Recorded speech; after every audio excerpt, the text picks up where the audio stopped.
Зеркальце. Добрый день, уважаемые участники хакатона, молодые педагоги Республики Коми. Сегодня нас ждет очень интересная, профессионально насыщенная программа. 4 профессиональных трека, в рамках которых будут представлены и информационные сессии, и научно-методический семинар, посвященный личному кабинету педагогов в рамках проекта «Учитель будущего». Нас ждут конкретные практические кейсы, воркшопы.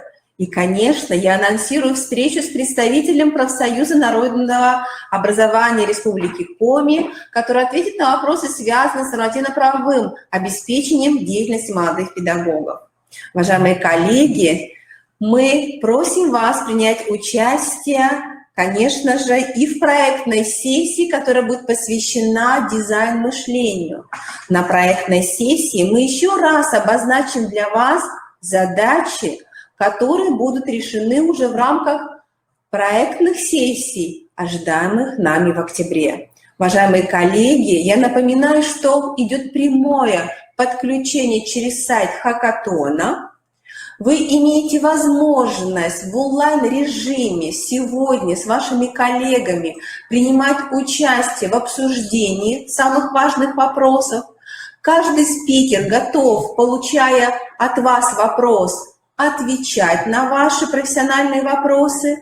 И также у вас есть возможность задать вопрос, который по возможности мы можем передать и тем спикерам, которые работали с нами вчера. Итак, уважаемые коллеги, начинаем работу второго дня профессионального хакатона «Учитель будущего» формируется сегодня. Уважаемые коллеги, я рада вам представить Светлану Анатольевну Ныркову, заведующую Центром аттестации педагогических работников Коми Республиканского института развития и образования. Профессионально важное событие для нас – проведение научно-практического семинара с молодыми педагогами, который посвящен этапам профессионального становления вас, уважаемые коллеги, молодых педагогов.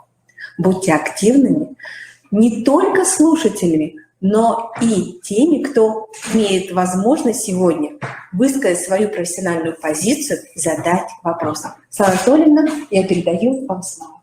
Спасибо, Галина Владимировна. Уважаемые коллеги, наша встреча планировалась заранее. Я благодарю вас за те вопросы, которые вы высказали, да, написали в преддверии этой встречи. Ну и давайте договоримся организационно. Безусловно, да, вот наша сессия будет связана с двумя аспектами.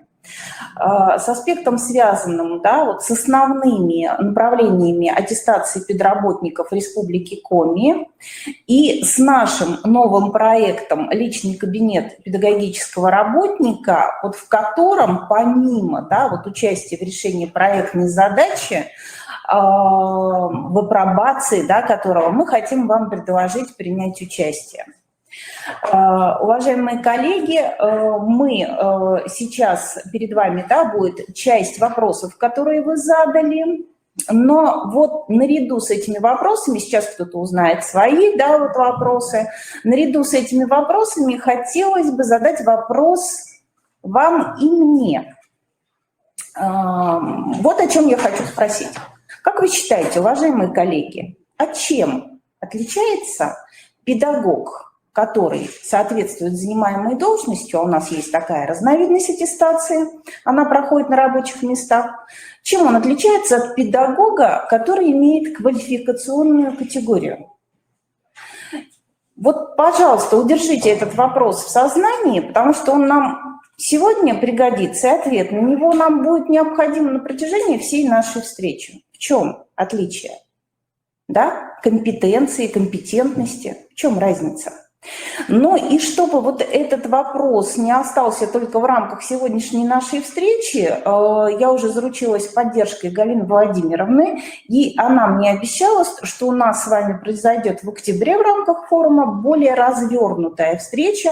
Она займет время более чем вот нам обозначено 45 минут. Итак, вы освежили в памяти вопросы, которые вы задавали. Ну и вот можно сейчас оттолкнуться от первого и двигаться по нашей презентации. Итак, в каких организациях можно проходить аттестацию, сдает, да, наш коллега. Перед вами сейчас на слайде перечень нормативных документов, которые определяют, кто занимается аттестацией педагогических работников Российской Федерации. И вы обратите внимание, что определено это, да, документами начиная от федерального закона об образовании, да, заканчивая разными утвержденными формами профессионального стандарта по педагогическим должностям. То есть, уважаемые коллеги, вот в Республике Коми аттестоваться на квалификационную категорию можно, да, в Республиканской аттестационной комиссии. Она занимается аттестацией всех педработников, всех организаций, которые, да, вот, осуществляют образовательную деятельность. Если захотят аттестоваться, например, представители частной школы, да, они тоже обращаются в эту комиссию. Центр аттестации педработников является структурой, которая координирует, сопровождает эти процессы, работает с экспертными группами и так далее. То есть информацию о нас вы можете, о наших задачах, которые мы решаем, найти на сайте. Очевидно, у коллеги вопрос был связан с тем, возможны ли еще какие-то способы подтверждения, да, компетенции, квалификации. В России есть такие проекты, есть такие центры, которые этим занимаются. Ну, например, человек не имел педобразования, он его получает и хочет устроиться на работу. Вот он обращается в такие специальные центры, где проходит экзамен и уже приходит на рабочее место, да, к работодателю вот с информацией, что его компетенции соответствуют этому рабочему месту. Но это совершенно отдельные случаи, и проходить такого рода процедуру, да, будут педработники и, возможно, да, организации вот по собственному желанию. И эта процедура, как говорят наши профсоюзы, в отличие от аттестации, платная, она стоит, да, ну, достаточно таких серьезных денег. Аттестуются же у нас педработники в Республике Коми, в Республиканской аттестационной комиссии. То есть заявление собираем мы, Центр аттестации. И вот дальше мы уже работаем с экспертными группами, а экспертные группы формируются тоже из педработников организаций, расположенных на территории Республики Коми. Ну, скажем так, вот в составе экспертных групп, ну, дай бог, если будет 3%, например, сотрудников нашего института. В основном, да, это педагоги, которые работают в школах, которые работают в СПО, в детских садах, коррекционных организациях, ну и так далее. В зависимости от должности нам нужны реально действующие специалисты, да, которые знают ситуацию изнутри и прошли специальное обучение. Но раз я затронула вопрос экспертов, хочу обратить внимание еще на один момент. Был очень забавный вопрос от коллеги, который писал и говорил: пусть эксперты показывают, как они сдают экзамен. Пусть вот будет такого рода прямая трансляция. Уважаемые коллеги, такой опыт в Республике Коми есть. И его ежегодно, этот опыт имеют наши эксперты. Сейчас по двум линиям Рособорнадзора, начиная с 2017 года, и линии Министерства просвещения проходит апробация единых федеральных оценочных материалов. И вот наши эксперты из числа, да, учителей вот в такой апробации регулярно участвуют. Очень стрессовая процедура, и мы потом вот видим, какие баллы они получили. Нас радует, что это высокие баллы, выше среднего общероссийского, и даже по объективным показателям выходит на общий уровень. Так что вы можете не беспокоиться, да, вот у нас действительно экспертом может работать только высококвалифицированный, да, специалист, который фактически вынужден ежегодно, да, вот эту свою принадлежность к экспертному сообществу доказывать. Поэтому, да, экспертам быть достаточно непросто, и вырастить эксперта тоже тяжело, далеко не все вот остаются в экспертном сообществе. Но это вот то, что касается таких вот необычных ваших вопросов. Мы двигаемся дальше, да, держа в сознании вопрос все-таки, чем же, да, отличается педагог, имеющий квалификационную категорию, от, наверное, вот просто педагога, который работает на соответствии занимаемой должности. Вот, смотрите, основная линия. Вот есть аттестация, есть профессиональное развитие. Сейчас в России утверждают, да, что у нас аттестация компетентностная. Мы должны доказать, показать, до чего мы достигли, продемонстрировать продукты своей профессиональной деятельности, показать, что они соответствуют заявленной категории. Поэтому вот два понятия, которые сейчас на экране, они совершенно неразрывны. Мы об этом поговорим еще осенью с вами. Итак, основные задачи проведения аттестации. Вот обратите внимание, уважаемые коллеги, что то, о чем зачастую в первую очередь думают наши коллеги, дифференциация размеров оплаты труда, стоит вот на последнем месте. Да? В первых строках у нас все-таки это непрерывное повышение уровня квалификации, это все-таки выявление, да, путей, направлений повышения квалификации, обеспечение качества педагогической деятельности и обязательно учет требований ФГОС. Вот обратите внимание на эту составляющую. Вот какой бы ни была модель портфолио, но обязательно эксперты еще смотрят ваши материалы на предмет соответствия федеральным государственным образовательным стандартам. То есть сейчас с этим очень плотно столкнулись преподаватели организации СПО, потому что вот у них, в частности, да, необходимо достижение соответствия общим и профессиональным компетенциям тех материалов, которые они предоставляют на аттестацию. Итак, как мы говорили, какие требования компетенции педагога предъявляются при аттестации на квалификационную категорию. Опять же, отвечу нормативным документом, он называется «Порядок аттестации», принят он у нас в 2014 году в апреле. Вот этот пункт 36 порядка аттестации адресован непосредственно вам, да, тем людям, которые в ближайшее время будут и стремятся аттестоваться на категорию первую. Да, вот здесь написано именно то, что должны продемонстрировать вы, будучи на первой категории. И вот обратите внимание, очень интересный момент. Да, вы демонстрируете качественный анализ, это первые два пункта, качественный анализ достижения вашими обучающимися предметных, метапредметных результатов, и на основе анализа этих результатов простраиваете внеурочную деятельность, да, это пункт, выделенный красным цветом. Выстраиваете внеурочную деятельность и обосновываете, обеспечиваете, да, каким образом осуществляется развитие обучающихся способностей. Каких? Опять же, да, какие-то предметные результаты, метапредметные результаты, особые способности, если мы, например, говорим об организации дополнительного образования. И вот опять же, да, наверное, самая яркая характеристика отличающего педагога, да, который аттестовался на соответствие, от педагога, который уже стремится или имеет первую квалификационную категорию. Личный вклад в повышение качества образования. Вот очень, да, значимая формулировка, и о чем она говорит. Далеко не всегда педагоги в принципе прочитывают порядок аттестации, хотя когда подают нам заявление на аттестацию, подписываются, да, я прочитал, я ознакомлен, я знаю, да, что там. Нет, далеко не всегда знают. И вот что значит личный вклад? Вот если на соответствие занимаемой должности вы демонстрируете, да, вот способы, средства, содержание, как вы работаете, ориентированные на некий, да, усредненный стандарт, ну, так можно работать со всеми детьми, то вот когда вы демонстрируете свои материалы на первую категорию, вы уже должны показать, обосновать, определить, как вы работаете с этими конкретными детьми, с этими конкретными классами, группами, индивидуальными, да, траекториями, как вы занимаетесь. Вот этот вот, собственно, личный вклад, он обусловлен, да, очень такими важными составляющими. Ну и, как вы понимаете, все модели портфолио берут корни, растут вот из этих требований. Только на основе этих требований, которые представлены перед вами, принимает решение Республиканская аттестационная комиссия. Было несколько вопросов про экзамен, да, и у нас экзамен вот в связи с этими требованиями состоит из двух частей. Собственно, тестирование. Не скажу, что оно сложное, оно уже достаточно простое, гораздо проще, чем те единые федеральные оценочные материалы, которые, участие которых в апробации, которых мы участвовали, извините.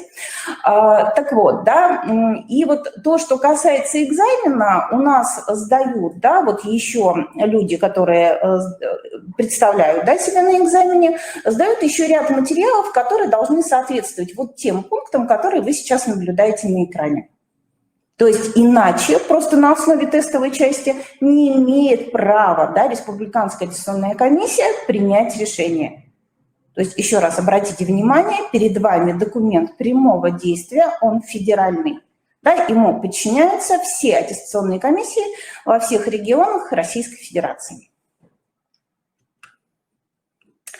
Итак, перед вами республиканская модель аттестации педработников. Она построена с учетом особенностей организации, методической работы, образовательных процессов нашей республики. В каждой республике, в каждом регионе есть свои нюансы. У нас, например, старение педагогических кадров и, в общем-то, дефицит таковой.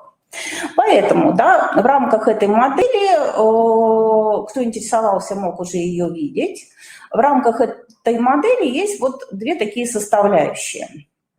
Сопровождение для всех и каждого, кто собирается аттестоваться в межаттестационный период. Для этого у нас на сайте, я далее покажу еще раз страничку сайта, судя по вопросам, некоторые ее не видели, даже не обращались к ней. У нас есть вся информация, которая позволяет к аттестации приготовиться. Там методическое сопровождение, где написано, как портфолио оформить, что оно в себя включает и так далее и тому подобное. Дальше, идут моменты, связанные с конференциями, вебинарами. Мы очень активно работаем с экспертами и членами аттестационной комиссии. Это тот авангард, который обучается постоянно в течение всего года, учебного. То есть их задача транслировать потом информацию к вам. И когда кто-то из наших коллег задает вопросы консультирования при подготовке к аттестации, открою страшную тайну, хотя вам это тоже должно быть очевидно и известно. В каждом муниципалитете есть специалист в управлении образованием или в методическом центре, который отвечает за аттестацию. В его задаче, после того, как мы провели обучение для таких специалистов, как он, проведение определенных семинаров для вас внутри муниципалитета. Если речь идет о государственных организациях, то внутри таких организаций тоже есть, как правило, это заместители директоров, которые также регулируют вопросы аттестации. Потому что в должностные обязанности каждого руководителя вменено, не то чтобы помочь своим педагогам аттестоваться, а способствовать их профессиональному развитию. На сегодняшний день один из основных механизмов такого стимулирования профессионального развития выступает аттестация. Напомню вам задачи аттестации. Помните, что они? То есть поэтому, безусловно, об этом идет речь. И правая сторона, она связана с тем, что мы назвали методическая помощь, методическая поддержка педагогического работника уже непосредственно в аттестационный период. Вы подали заявление, аттестационный период начался.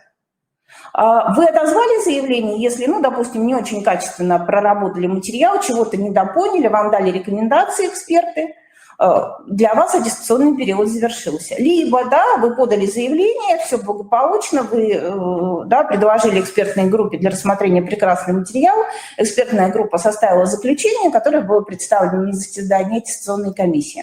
Вы аттестовались, для вас аттестационный период завершился.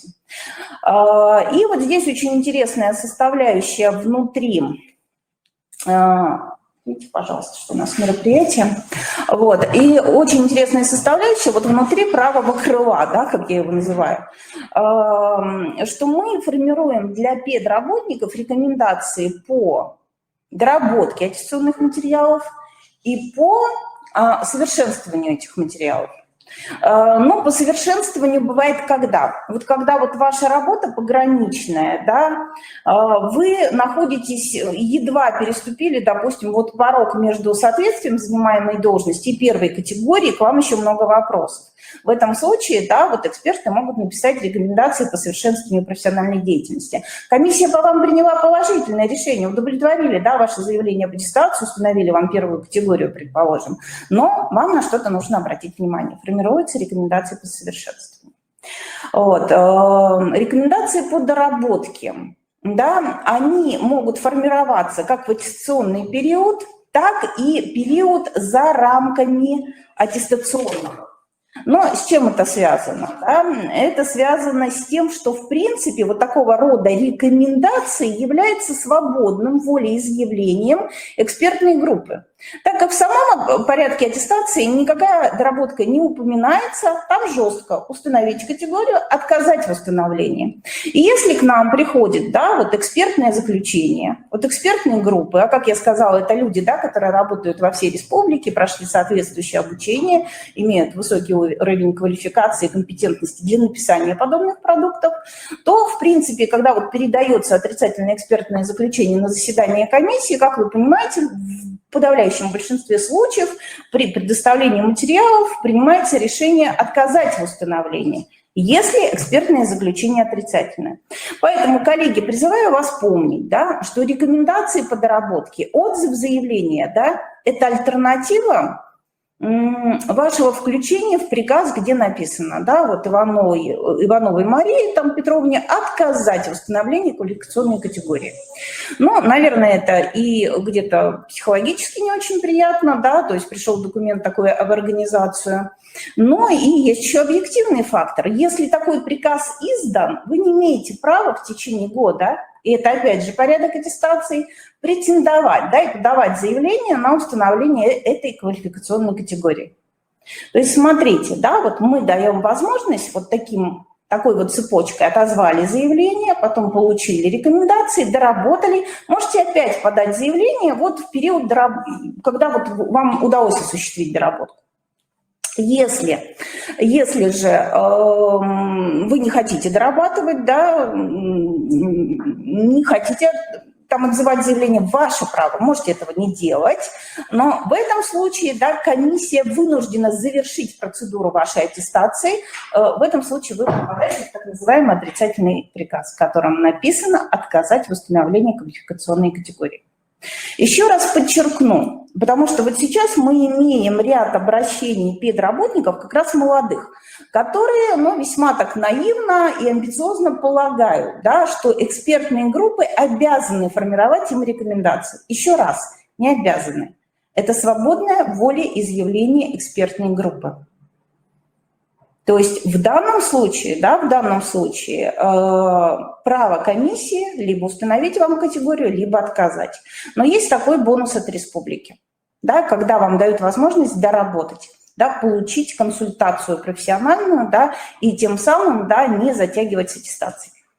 Вот. Я двигаюсь дальше, сейчас постараюсь, да, быть достаточно уже мобильной. Система нашей, да, аттестации, модели наших портфолио, сегодня я не говорить не буду. Я покажу, где вы их можете увидеть, если не видели до сих пор. Построена таким образом, чтобы вот консолидировать деятельность вот трех таких субъектов. И педагога, да, эксперта, и работодателя. Вот далеко не всегда именно работодатель, да и сам педагог пользуется вот этими преимуществами системы. Педагог вообще-то самооценку может осуществить. Ну вот вчера девушка нам пишет, да, педагог СПО. Она пишет, что «а мне вообще непонятен этот показатель». И адресуется к экспертной группе. Пусть объяснят. Еще раз, объяснять не обязаны. Обязаны показать, да, где вы не проработали. А вот вы уже должны пройти курсы повышения квалификации, поработать со своими коллегами, провести собственную адекватную самооценку. Работодатель, он тоже может выстраивать, да, вот методическую работу в организации таким образом, чтобы, да, чтобы у вас была возможность постепенно, планомерно, системно накапливать, да, материалы к аттестации. То есть этим преимуществом ряд работодателей также не пользуется.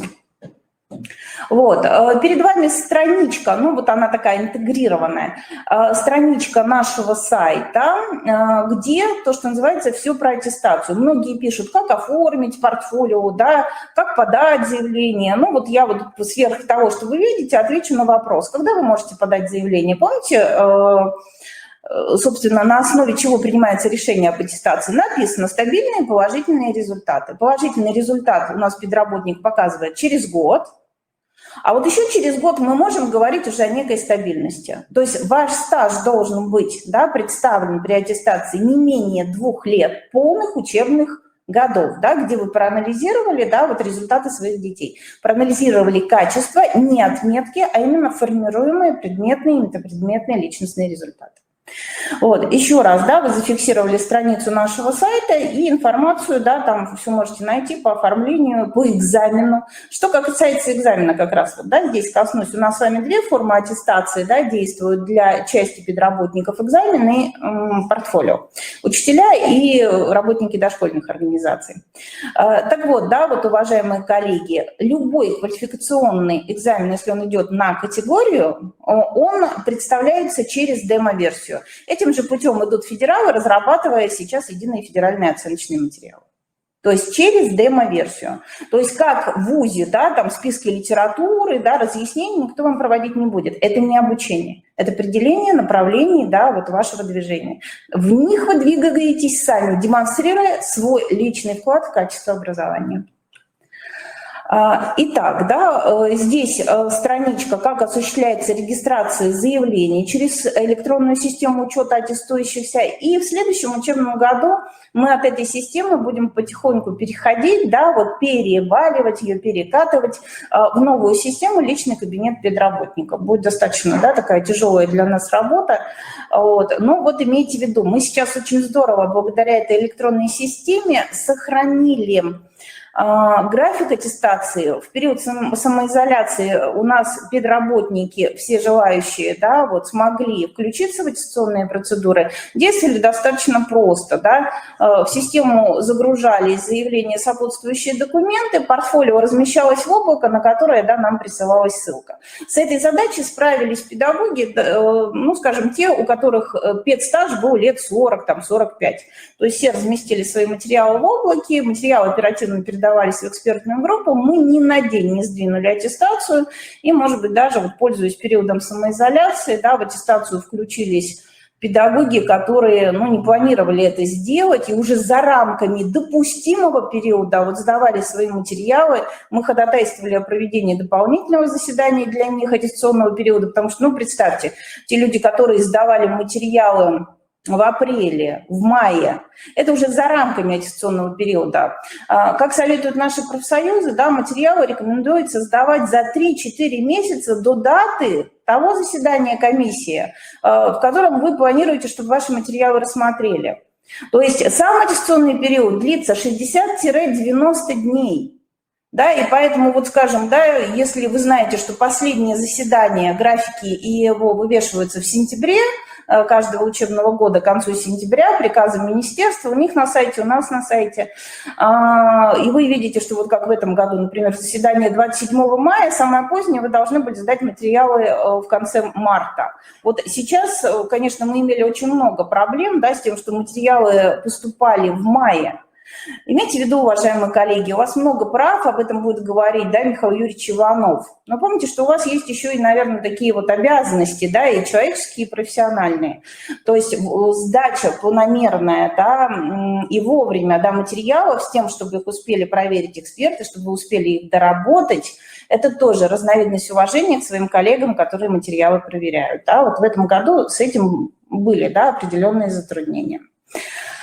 Итак, да, уважаемые коллеги, вот такая информация у нас есть в рубрике «Методические рекомендации», что из себя представляет портфолио, поэтому много было вот таких вот вопросов обрывочных. Обратитесь, пожалуйста, да, к нашему сайту и для себя внимательно вот это изучите, прочитайте. Плюс помните, аттестация на категорию у нас носит добровольный характер. Соответственно, ответственность лежит, да, на вас в том числе, молодой вы педагог или уже не очень молодый. Итак, уважаемые коллеги, были вопросы тоже несколько связанные с новой моделью аттестации, которую разрабатывает федералы. Она проходит вот под эгидой национальной системы учительского роста. Уважаемые коллеги, действительно, в этом году вот был новый цикл апробации таких материалов. Мы даже на базе института проходила, да, вот такого рода тестирование. Мы подключались как региональная площадка в рамках федерального эксперимента.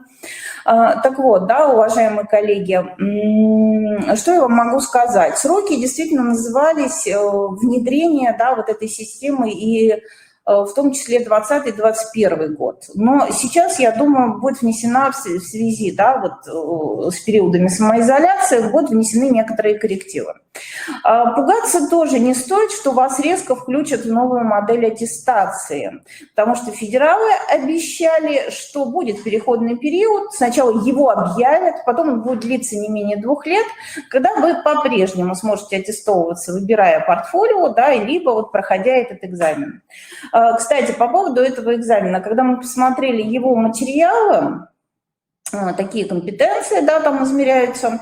Когда мы посмотрели его материалы, проанализировали их, проработали наши эксперты. У нас было для экспертов в этом году много мероприятий, когда мы этот анализ представляли, да, презентовали.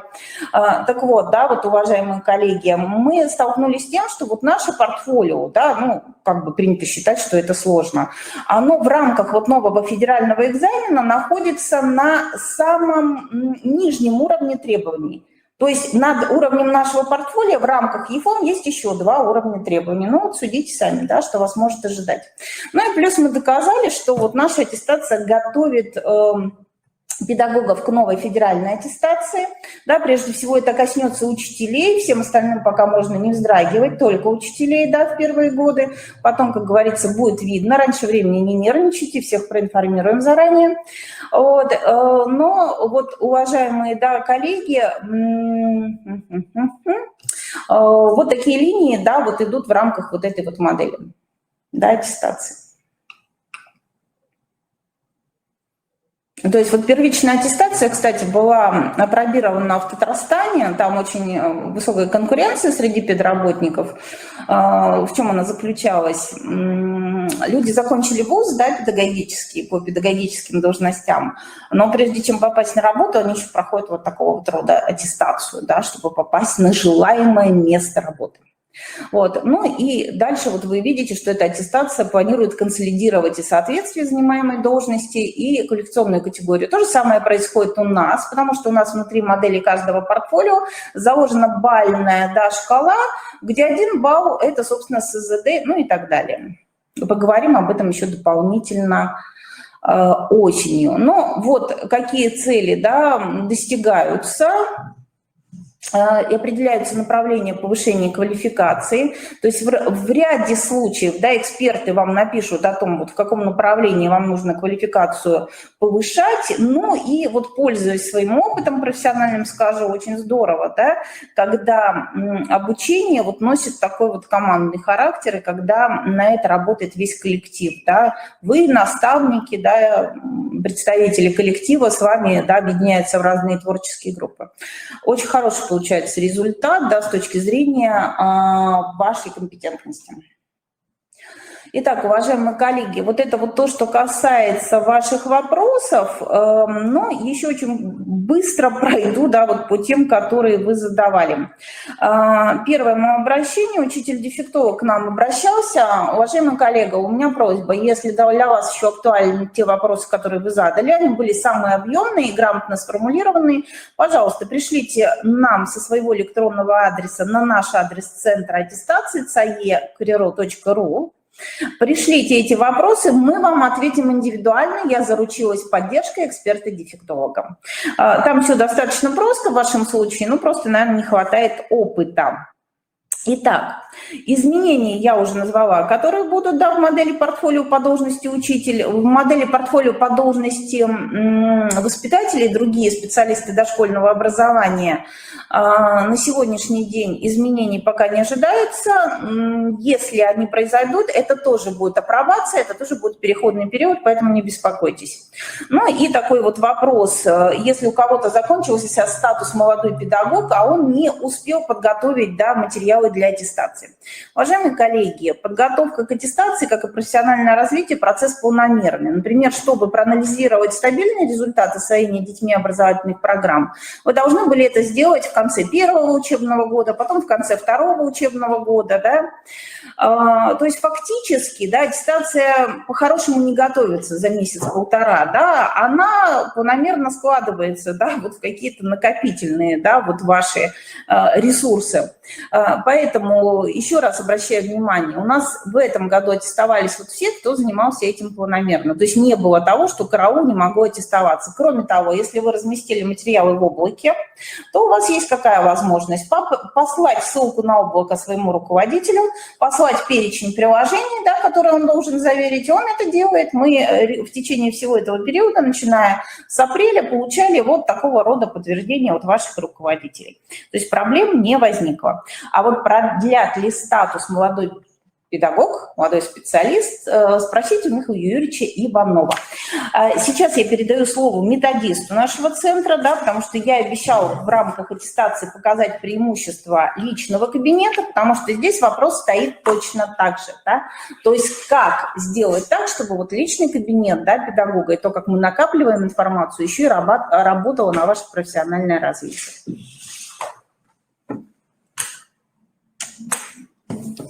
Здравствуйте, уважаемые коллеги. И приступаем к нашей презентации.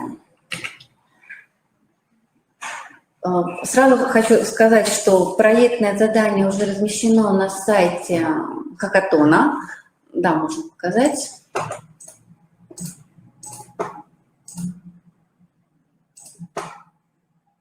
Еще раз акцентируем здесь внимание. И также проектная задача. Да, вот, ага. И более подробно как раз на презентации это будет все отражено. Возвращаемся, пожалуйста.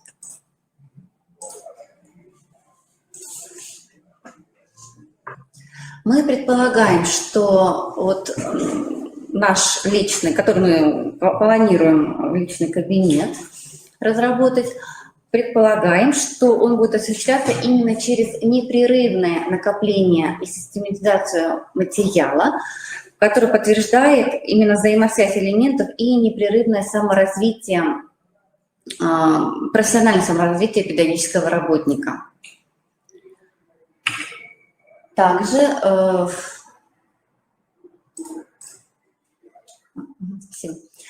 Также мы рассматриваем личный кабинет как инструмент для саморазвития и профессионального роста педагога, который включает в себя как и до период аттестации, межаттестационный период, экспертную оценку педагогического сообщества, самооценку педагога. В то же время мы предполагаем, что личный кабинет педагога будет еще действовать и после периода аттестации. Другими словами, да, уважаемые коллеги, я тут немножечко включусь. Личный кабинет, да, мы хотим рассматривать как такой пролонгированный инструмент, сопровождающий ваше профессиональное развитие на протяжении вашей профессиональной карьеры.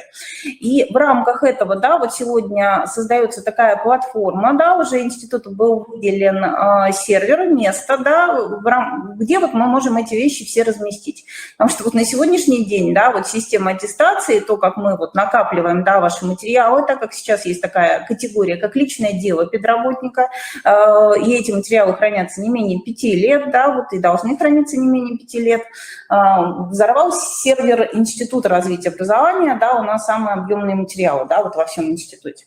Поэтому, безусловно, вот такое пролонгирование, да, нахождение вот таких облачных, да, серверных ресурсов позволяет нам и вам, да, вот иметь средства, иметь, да, вот ресурс, внутри которого вот ваши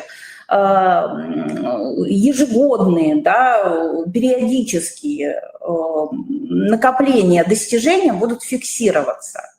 Но вот то, что касается регионального опыта, да, безусловно, фиксировать их придется вам самим. Да, потому что, ну, вот нет у нас такого ресурса, да и ни у одного региона, кроме Москвы, такого нет, где вот автоматически где-то ваши выступления, да, собираются и фиксируются. Пока вот мы идем таким путем, как большинство регионов, да, хотим, да, вот снабдить педагога вот тем личным кабинетом, который позволит ему в течение 3-5 лет, да, вот набирать те, да, вот свои продукты профессиональной деятельности, анализировать их, да, не искать их в последний момент, и, соответственно, управлять своим профессиональным развитием. И перед вами проектное задание, которое уже тоже размещено на сайте Хакатона, где здесь мы предлагаем разработать проект технического задания, либо части технического задания вашего видения вот личного кабинета педагогического работника, который является именно инструментом, средством для сбора и анализа профессиональной деятельности.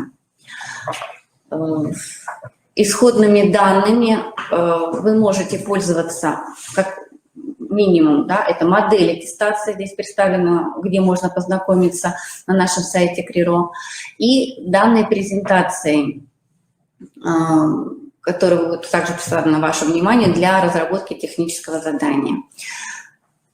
Мы надеемся, что молодые педагоги и ваши наставники включатся в разработку. Это может быть либо технологическая карта, либо схема, модель, показывающая именно взаимосвязи, то, что вы хотите увидеть в личном кабинете, пока личный кабинет находится на стадии разработки. Немножко поясню. Да, когда мы говорим о том, что в модели аттестации есть критерии и показатели, далеко не все педагоги понимают, как они между собой взаимосвязаны. То есть вот в рамках того технического задания, да, которое предлагаем мы вам, вот решение этой проектной задачи, вам необходимо, да, построить модель, схему, да, может быть, описать методически, да, взаимосвязь между отдельными показателями портфолио, может быть, создать, если вы программист, информатик, да, некую такую оболочку, да, вот обложку, которая позволит вам наиболее удобно и эффективно в целях вашего профессионального развития пользоваться личным кабинетом. Вы не подумайте, что мы этим не занимались. У нас техническое задание написано в страницах на 80, наверное, да, мы продолжаем его совершенствовать, потому что там есть личные кабинеты не только для вас, но и для экспертов, для ответственных за аттестацию и так далее. Дальше вы это увидите. Но тем не менее, да, вот наше предложение вам включиться вот в эту задачу позволит, да, вот нам еще со стороны увидеть те потребности, да, которые, возможно, сейчас испытываете вы. Поэтому вот, да, приглашаем к такой задаче. Здесь то же самое, но вот уже более кратко, то есть это вы даже можете предложить свое видение вот методического продукта, ну, планируем продукта, который вот будет по результатам нашей с вами встречи, ну, уже в октябре, наверное, месяца, с какими-то корректировками. На данном слайде мы представляем руководителей и разработчиков, и мы включаем в то же время, опять же, смотрите, в разработчики включаем и педагогических работников, участников в апробации личного кабинета. И также мы включаем, опять же, вас, как и в помощники, потому что без вас личный кабинет не будет состоятельным. Смотрите, да, вот наша проектная задача носит такой вот длительный, пролонгированный характер. О чем речь? Вы можете нам предложить, да, вот какие-то модели, схемы взаимосвязи, с одной стороны. С другой стороны, вы можете, да, вот за рамками уже нашей такой официальной октябрьской встречи включиться в апробацию, да, этого продукта и уже в рамках апробации, да, вот высказать свои мнения, да, предложить свои модели и видение того, что вы апробируете. Ну и вот мы рады представить, у нас есть программист, да, вот Дронов Александр Михайлович, да, вот с которым мы работаем очень тесно и непосредственно, очень здорово, да, вот работает он с нами, очень четко понимает, да, вот все проблемы и задачи, которые есть. Поэтому, да, вот, уважаемые коллеги, почему мы попросили вас включить наставников? Они некоторые ситуации видят уже вот с точки зрения опыта глубже, интереснее, да, поговорите с ними, да, поговорите с ними, я думаю, что вот они помогут. И будет очень здорово, если вы, вот, скажем, к середине сентября уже некоторые свои идеи набросаете, пришлете нам свои координаты, да, и мы уже посмотрим, да, чьи идеи могут быть использованы и доведены до проектного продукта, который мы с вами сможем представить в октябре на форуме. Примерная структура личного кабинета педагогического работника представлена вот на данном слайде. И основной момент – это тоже персональные педагогические данные педагога. Без них мы не сможем использовать как личный кабинет для аттестации, но и они нам нужны будут для того, что если, вот посмотрите, пожалуйста, на последний синий круг презентации профессиональной деятельности, это то, что педагогический работник будет рекомендовать на всеобщее обозрение педагогическому сообществу. Но опять же, в скобках написано «разрешено аттестуемым», но и экспертная оценка тоже может быть рекомендована тоже для распространения опыта. И если аттестуемый согласится, да, он может также представить это на всеобщее обозрение тем, чтобы поделиться каким-то уникальным опытом, тем, чтобы для трансляции в нашей республике.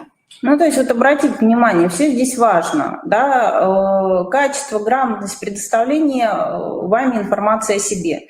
Не исключено, что будем запрашивать вплоть до персональных данных, потому что потом при формировании приказов, да, и паспортных данных я оговорилась, при формировании приказов зачастую педагоги очень небрежно, да, могут свою фамилию указать, не поинтересоваться уставным названием организации и так далее. То есть вот важно, да, иначе ваша аттестация не ликвидна. Вот. Но то же самое, да, у личного кабинета есть такая очень интересная перспектива, да, которая позволит ваш опыт транслировать через, да, некую платформу, доступную педсообществу, собственно, хотя бы республики. Вот такая вот у нас есть идея, но вот она пока не первая очередная, но хотелось бы, чтобы получилось.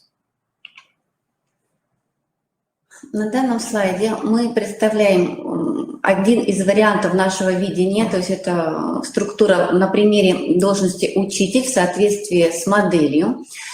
Названия критериев не звучат здесь так, как на данный момент это не целесообразно, потому что очень много будет места занимать. Но если посмотрите на модель портфолио, которая размещена на сайте, здесь вы увидите в том числе и данные моменты. Обязательно должна быть в личном кабинете информация о том, чтобы подавать документы в соответствии, опять же, с действующим порядком аттестации. Представлено там согласие, заявление и в данном случае сами материалы, если они будут заполнены. И это не окончательное видение в данном случае структуры личного кабинета педагога, в который мы просим вас включиться, в том числе на данном этапе разработки. Ну, то есть ваша задача достаточно проста. Вот смотрите, подходит вам, не подходит, понятно, непонятно, что бы вы добавили, да, от себя. То есть за основу можете взять любой из этого, да, предложить некий свой вариант, да. Вот. И, соответственно, как я сказала, главная задача – высказать свою профессиональную потребность. Личный кабинет как средство профразвития. Еще раз о возможности для педагога, да, то есть, опять же, это самый главный момент, это автоматизированный документооборот и системный анализ профессиональной деятельности. На то, что вот мы делаем акцент и в связи с тем, что мы сейчас работали в условиях дистанционного режима, и это является первоочередным, то есть с чем мы столкнулись. Угу. Как сейчас говорят, да, мир изменился, да, поэтому, уважаемые коллеги, мы должны соответствовать. Вот здесь важно все. Кстати, обратите внимание, почему я еще раз, да, акцентирую. На сегодняшний день вот личное дело педработника может запросить любая проверяющая организация. И это здесь важно. Да, и это здесь важно. Здесь мы хотели показать, что личный кабинет педагога – это один из 4 этапов республиканского проекта. Сюда входит и личный кабинет эксперта, ответственного, и вот секретаря республиканской аттестационной комиссии, где вот выносится уже решение по всем педагогическим работникам на заседании. Ну, вот такой нюанс, да, чтобы вы понимали. Разумеется, да, ваши данные, разные данные не будут доступом, да, абсолютно всех. Почему есть виртуальные кабинеты, да, других субъектов? Это связано с тем, да, что, например, чтобы эксперт имел возможность, да, доступа к вашим материалам, ему предоставляется пароль. У секретаря есть свой вход, да, то есть он видит, да, другие поля. Поэтому здесь еще есть вот степени защиты, и с нами должны, по идее, работать программисты, которые еще и эти вещи проверяют.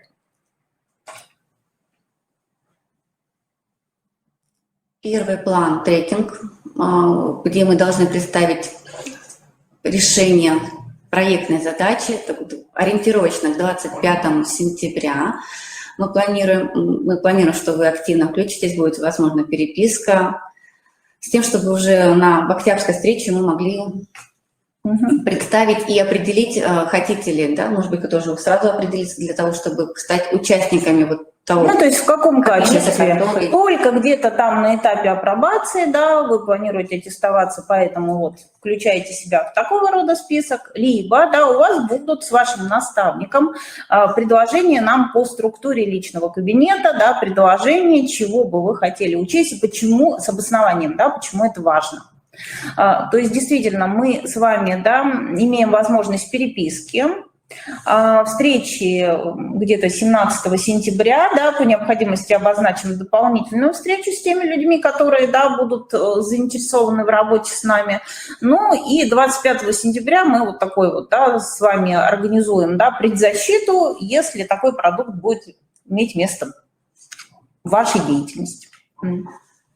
И с следующим планом реализации личного проекта мы хотим познакомить, что в сентябре, в октябре, ну, так как уже где-то все-таки ближе к октябрю, мы запускаем именно этап апробации личного кабинета с теми участниками, которые уже дали согласие, вот, с тем, что потом в декабре мы должны уже представить результат для того, чтобы личный кабинет вошел в штатный режим на календарный или на следующий учебный год. Мы, конечно, рассчитываем на календарный, да, потому что наша электронная система не выдерживает, да, нагрузок, устарели, да, определенные платформы, и мы, безусловно, тоже очень заинтересованы в том, чтобы вот этот проект, да, стал рабочим.